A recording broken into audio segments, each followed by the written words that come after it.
Welcome to Luca and Miguel. Enjoy the video. Start by laying out all ingredients. 111.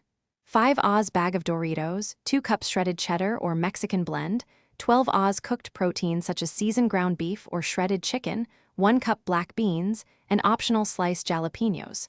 Preheat the oven to 375 degrees F and line a 12-inch sheet pan with foil for easy cleanup. Grate cheese and chop toppings so assembly takes under 5 minutes. Have a small bowl of salsa and a container for sour cream ready for finishing when the nachos come out hot from the oven. On the prepared 12-inch sheet pan, spread the Doritos in a single even layer so chips crisp consistently. Overlapping creates cold spots.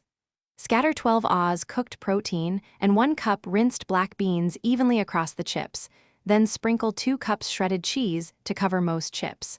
Add sliced jalapenos or diced onions now for baked flavor. Bake at 375 degrees F for 5-7 minutes until the cheese melts and chip edges brown slightly.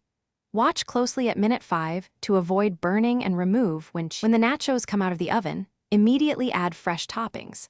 1 cup diced tomatoes, 1/2 cup chopped cilantro, 1/4 cup sliced green onion, and a dollop of 1/2 cup sour cream or crema.